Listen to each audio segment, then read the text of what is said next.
Hello बच्चों, welcome to my channel. आज हम रसखान के सवैये पढ़ेंगे। ये सवैये कक्षा 9वीं क्षितिज पाठ्य पुस्तक के काव्य खंड से लिए गए हैं। सबसे पहले कवि परिचय। रसखान मुस्लिम कवि थे और ये कृष्ण के बहुत बड़े भक्त थे।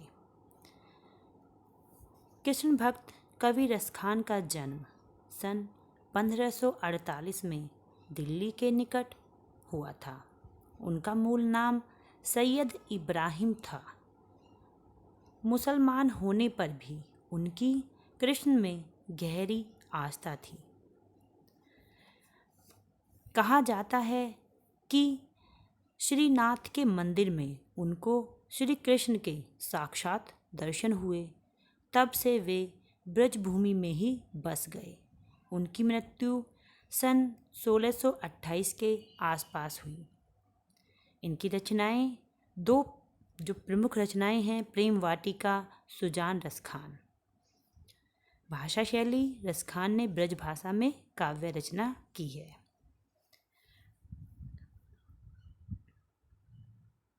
आइए हम सवैये पढ़ते हैं। रसखान के सवैये। मानुष हो तो वही रसखानी, बसो ब्रज गोकुल गांव के गवारन। जो पशु हो तो कहा बस मेरो, चरो नित नंद की धेनु मझारन। मानुष का अर्थ है मनुष्य। हो तो वही रसखानी। देखिए, रसखान जी कहते हैं, रसखान जी इस दोहे में अपना श्री कृष्ण की ब्रजभूमि के प्रति लगाव प्रकट करते हैं और कहते हैं कि मानुष हो तो, यदि मैं मनुष्य हूँ, यदि मैं अगले जन्म में मनुष्य हूँ तो कहाँ बसना चाहते हैं वह ब्रज में। तो रसखान जी कहते हैं कि यदि मैं अगले जन्म में, मेरा जो जन्म है वो मनुष्य के रूप में हो, तो मैं गोकुल में निवास करूं। मैं गोकुल के ग्वाल बालों के साथ ही निवास करूं। जो पशु हो तो, पशु का अर्थ होता है जानवर। कहा बस मेरो, बस कि यदि मैं जानवर बनूं, पशु बनूं, तो इसमें मेरा कोई वश नहीं है। चरो नित नंद की धेनु मझारन। धेनु यानी कि गाय। मेरा वश तो इसमें है नहीं। यदि मैं पशु बनूं जिसमें मेरा कोई जोड़ नहीं है, मेरा वश नहीं है, लेकिन फिर भी मेरी इच्छा यही है कि मैं नंद बाबा की गाय के बीच में चरूं। पाहन हो तो वही गिरी को, जो कियो हरि छत्र पुरंदर धारण। पाहन का अर्थ होता है पत्थर। गिरी पहाड़। हरि छत्र यानी कि भगवान श्री कृष्ण जी ने छाते के रूप में पुरंदर इंद्र, और धारण बेटा धारण करना। तो वो कहते हैं कि यदि मैं पत्थर बनूं, यदि मैं अगले जन्म में पत्थर भी बनूं, तो मैं उसी पर्वत का बनूं जिसे भगवान श्री कृष्ण जी ने इंद्र के घमंड को दूर करने के लिए छाते के रूप में प्रयोग किया था, जो श्री कृष्ण ने अपनी उंगली पर उठाया था और इंद्र के प्रकोप से लोगों को बचाया था। आगे कहते हैं वो, जो खग हो तो बसेरो करो, मिली कालिंदी कूल कदम की डारण। वो कहते हैं खग यानी कि पक्षी।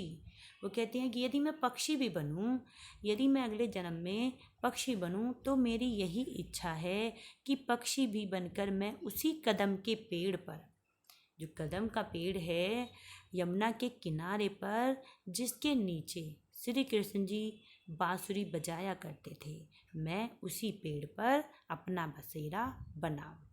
आइए हम इसका भावार्थ समझ लेते हैं। यहाँ पर रसखान जी श्री कृष्ण की जन्मभूमि ब्रज के प्रति अपना प्रेम प्रकट करते हुए कहते हैं कि यदि अगले जन्म में मैं मनुष्य बनूं, तो गोकुल के ग्वालों के बीच ही निवास करूं। यदि पशु बनूं, तो जिसमें मेरा कोई वश नहीं है, फिर भी मैं नंद बाबा की गायों के बीच चरूं। यदि मैं पत्थर बनूं तो उसी गोवर्धन पर्वत का पत्थर बनूं जिसे श्री कृष्ण ने अपनी उंगली पर उठाकर लोगों को इंद्र के प्रकोप से बचाया था। यदि पक्षी बनूं तो उसी कदम के पेड़ पर बसेरा करूं जो यमुना किनारे है तथा जिसके नीचे श्री कृष्ण जी बांसुरी बजाया करते हैं। तो बेटा ये जो हमारा आया है कालिंदी कूल कदम की डारन, इसमें हमारा अनुप्रास अलंकार है। दूसरा छंद हम पढ़ लेते हैं बेटा। या लकुटी अरु कामरिया पर राज तिहुपुर को तजी डारो। आठू सिद्धि नवो निधि के सुख नंद की गाय चराई बिसारो। इस छंद में रसखान जी कहते हैं, वो श्री कृष्ण के प्रति अपना प्रेम प्रकट करते हुए कहते हैं और श्री कृष्ण से जुड़ी हुई वस्तुओं के प्रति भी उन्होंने अपना प्रेम प्रकट किया है। तो वो कहते हैं या लकुटी, लकुटी मीन्स लाठी, ये जो लकुटी का अर्थ होता है लाठी। कामरिया कंबल, राज तिहू यानी कि राज्य, तिहू तीन लोग के, तजीडारो यानी कि त्याग दूं। तो कवि कहते हैं कि जिस लाठी और कंबल को लेकर श्री कृष्ण जी गाय चराई करते थे, उसके बदले यदि मुझे वह मिल जाए तो उसके बदले मैं तीनों लोकों का सुख त्यागने को तैयार हूँ। आठ सिद्धि नवो निधि के सुख नंद की गाय चराई बिसारो। आठ सिद्धि, वो आगे कहते हैं कि नंद की गाय चराने के लिए मैं 8 सिद्धि और 9 निधियों के सुख को भी त्यागने को तैयार हूँ। मैं 8 सिद्धि और 9 निधि के सुख भी भूल सकता हूँ। रसखान कबो इन आँखिन सो ब्रज के बन बाग तड़ाग निहारो।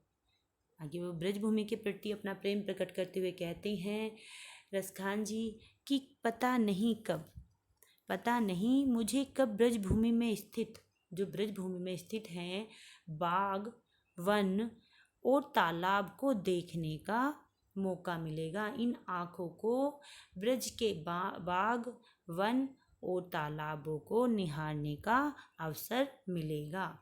कोटिक एकल धोत के धाम करील के कुंजन ऊपर वारू। कोटिक का अर्थ होता है करोड़ों, कलधोत सोने के महल, करील जो झाड़ियाँ होती हैं। तो वो कह रहे हैं, कवि कह रहे हैं कि ब्रज की झाड़ी जो होती हैं जहाँ पर श्री कृष्ण जी रहा करते थे, इन करील के कुंजों में रहने के बदले मैं करोड़ों सोने के जो महल हैं उनके सुख को भी त्यागने को तैयार हूँ। आइए एक बार भावार्थ समझ लेते हैं। कृष्ण से जुड़ी वस्तुओं के प्रति प्रेम प्रकट करते हुए कवि कहते हैं कि जिस लाठी और कंबल को लेकर श्री कृष्ण जी गाय चराया करते थे, उसके बदले मैं तीनों लोकों का सुख त्यागने को तैयार हूँ। यदि मुझे नंद की गाय चराने का मौका मिल जाए तो गायों को चराने के बदले 8 सिद्धि और 9 निधि के सुख भी मैं भूल सकता हूँ। कवि कहते हैं कि पता नहीं कब मैं इन आँखों से ब्रज के वन, उपवन और तालाब को देखूंगा। मैं इन करील के कुंजों अर्थात ब्रज की कांटेदार झाड़ियों के लिए भी करोड़ों सोने के महलों का सुख त्यागने को तैयार हूँ।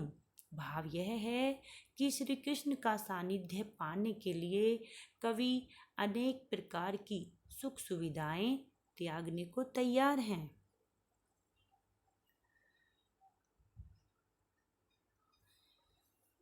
आइए हम तीसरा छंद देखते हैं।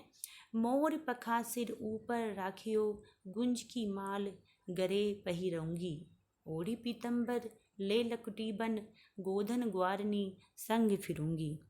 देखिए इस दोहे में, इस छंद में श्री कृष्ण के सौंदर्य पर मुग्ध एक गोपी दूसरी गोपी से कहती है, श्री कृष्ण का जो स्वरूप है उससे वे इतनी ज़्यादा मोहित हैं, उस सौंदर्य पर इतनी ज़्यादा मुग्ध हैं गोपियाँ कि एक गोपी दूसरी गोपी से कहती है मोर पखा, यानी कि मोर पंखों का जो श्री कृष्ण जी मुकुट पहनते थे, मोर पखा, मोर के पंखों से बना हुआ मुकुट।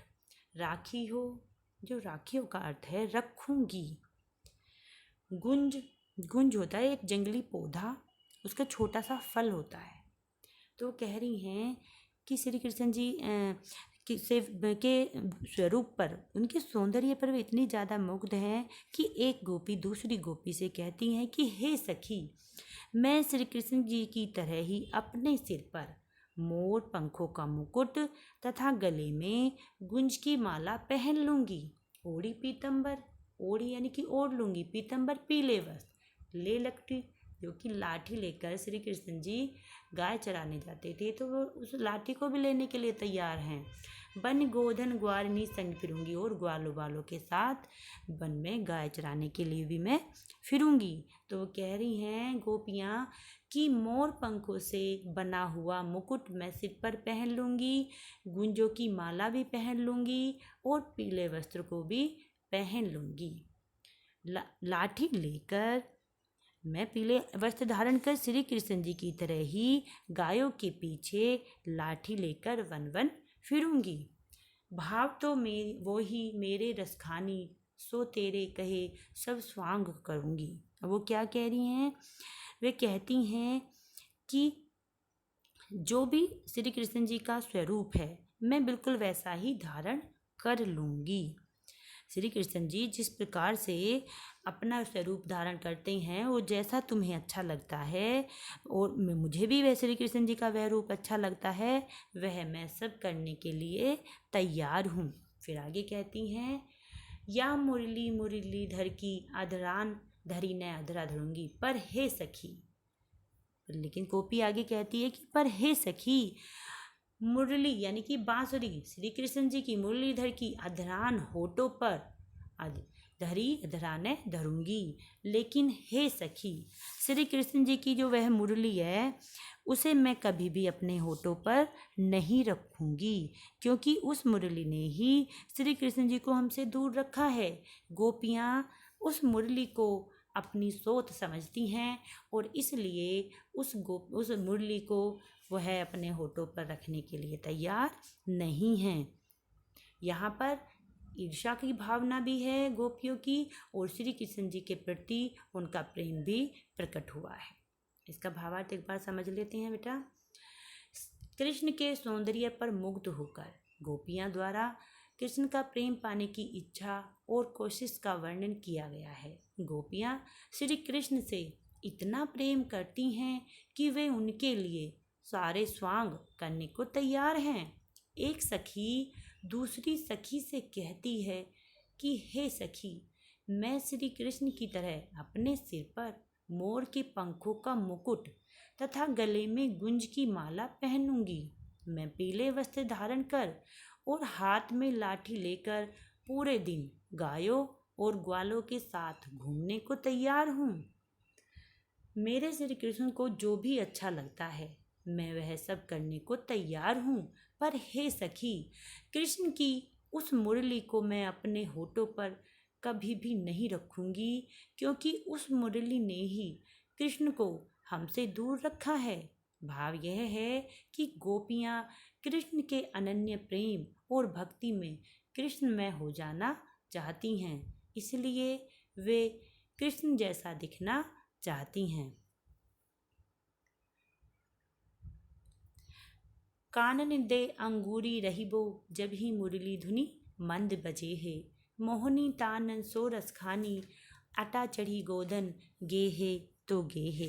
देखिए काननी यानी कानों में, कानी का मतलब है, काननी का मतलब है कानों में, अंगूरी उंगली, रहिबो रख लेंगे, जब मुरली यानी कि मुरली की धुन बजेगी। तो यहाँ पर गोपियाँ कहती हैं श्री कृष्ण की मुरली की ध्वनि तथा उसकी मुस्कान पर मोहित होकर, और वह जब श्री कृष्ण जी अपनी मुरली बजाते हैं तो वे गोपियाँ अपने वश में नहीं रह पाती। तो यहाँ पर रसखान जी कहते हैं कि एक गोपी कहती है कि जब श्री कृष्ण जी मुरली की धुन बजाएंगे तो मैं अपने कानों पर उंगली रख लूँगी। मोहनी तानन सो रसखानी अटा चढ़ी गोधन गेहे तो गेहे। मोहनी तान यानी कि मोहन, मन को मोहित करने वाली तान। तो कहती हैं कि जब श्री कृष्ण जी मन को मोहित करने वाली तान सुनाएंगे, ऊंची ऊंची अट्टालिकाओं, महलों, अट्टालिका यानी कि महलों पर चढ़कर गोधन के गीत गाएंगे। गाय को चराते समय जब गाय चरती थी तो श्री कृष्ण जी अपनी मुरली की धुन बजाते थे, तो उसे ही गोपियों ने गोधन के गीत कहा है। तो दूर चरती हुई गायों के लिए जब श्री कृष्ण जी ऊंची ऊंची अट्टालिकाओं पर चढ़कर मुरली की मधुर तान सुनाएंगे, तब हम अपनी कानों पर उंगली रख लेंगे। तेरी कहो सिगरे ब्रजलोगनी, लेकिन फिर भी वो कहती हैं कि हे ब्रजवासियों, हम चिल्लाकर कह देती हैं, मैं चिल्लाकर कह देती हूँ कि वैसे तो मैं अपना पूरा जोर लगाऊंगी कि श्री कृष्ण जी की मधुर मुरली की धुन मेरे कानों तक ना पड़े, मैं उसे ना सुनूं, लेकिन हे ब्रजवासियों, अगर मैंने एक बार उनकी मधुर धुन सुन ली तो कल चाहे फिर मुझे कोई कितना भी समझाए, फिर हम समझने वाले नहीं हैं। मारी वह मुख की मुस्कानी, संभारी न जेहे न जेहे न जेहे। मारी, हे माँ, मुख की मुस्कानी, श्री कृष्ण जी की मधुर मुस्कान, संभारी यानी कि संभाली, न जहे न जाएगी न जाएगी न जाएगी। तो गोपी कहती हैं कि हे माँ, कल मुझे कोई कितना भी समझाए, लेकिन श्री कृष्ण जी की जो मुस्कान है, अगर वह मुस्कान मैं एक बार देख लेती हूँ तो फिर मुझ पर मेरा जो मन है या अपने ऊपर मुझ पर मेरा कोई नियंत्रण नहीं रहता, फिर मैं अपने वश में नहीं रहती, क्योंकि उनकी जो मधुर मुस्कान है वह मेरे से संभाली नहीं जाती है, नहीं जाती है, नहीं जाती है, नहीं जाती है। तो यहाँ पर 3 बार गोपियाँ ने कहा है कि यदि श्री कृष्ण जी की मधुर मुस्कान मैंने देख ली तो फिर मुझे अपने आप को संभाल नहीं पाती हूँ। इसका भावार्थ देख लेते हैं बेटा। रसखान जी कहते हैं कि श्री कृष्ण जब मधुर स्वर में मुरली बजाते हैं तब गोपियाँ उस मुरली की धुन सुनकर विवश हो जाती हैं और उनका मन अपने वश में नहीं रहता। इसलिए एक गोपी कहती है कि जब श्री कृष्ण जी मुरली की धुन बजाएंगे तब वह अपने कानों में उंगली डाल लेगी ताकि उस मोहित करने वाली धुन को न सुन सके। श्री कृष्ण ऊंची ऊंची अट्टालिकाओं पर चढ़कर गोधन गाते हैं तो गाते रहें, जब तक वह उसे नहीं सुनेगी, अर्थात उस धुन को नहीं सुनेगी, तब तक उस पर मधुर तान का कोई असर नहीं होगा। लेकिन अगर गलती से भी मैंने मुरली की मधुर तान सुन ली तो फिर मैं अपने वश में नहीं रह पाऊंगी। गोपी कहती है कि मैं सारे ब्रजवासियों से चिल्लाकर कह देती हूँ कि कल चाहे मुझे कोई कितना भी समझाए, लेकिन मुझ पर उनके समझाने का कोई असर नहीं होगा। हे माँ, श्री कृष्ण की मधुर मुस्कान को देखकर मैं अपने वश में नहीं रह सकूंगी। उनकी मुस्कान इतनी मनमोहक होती है कि मुझसे उनकी वह छवि संभाली नहीं जाती, अर्थात खुद पर नियंत्रण नहीं रह पाता। तो बेटा, रसखान के सवैये का काव्यगत सौंदर्य है। भाषा, जो सवैये में भाषा है वह ब्रज भाषा है। अलंकार बेटा अनुप्रास अलंकार, यमक अलंकार इसमें प्रयोग हुए।